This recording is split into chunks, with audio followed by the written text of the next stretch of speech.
həyatı sevirsənsə,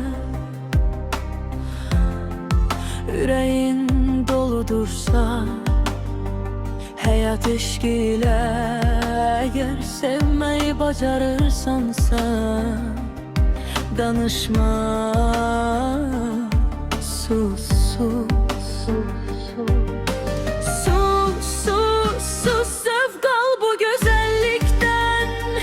Həyat təkcə qəm deyil, təkcə kədər deyil. Sevənlərə bax, sevilənlərə bax. Sus, sus, qoyma ölsün sevgilər. Sus, sus, qoyma ölsün sevgilər. Gülüşünlə işıqlandır bu dünyanı, bu dünyanı.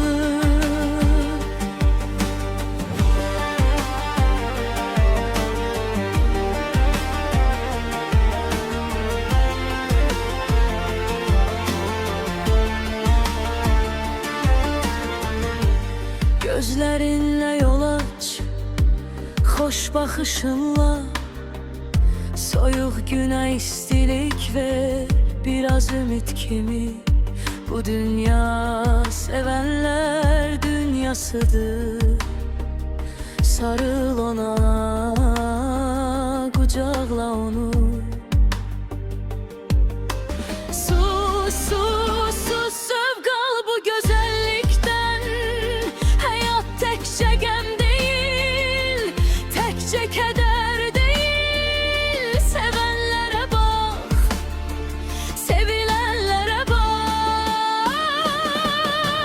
Sus, sus, qoyma ölsün sevgilər.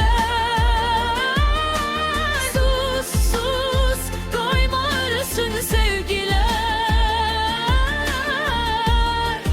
Gülüşünlə işıqlandır bu dünyanı,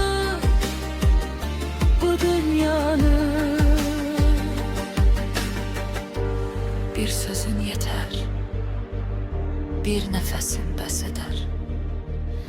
Sevgi qalsın, yaşasın içimizdə, əlimizdə. Sus, sus, sus, qoy ürəklər danışsın.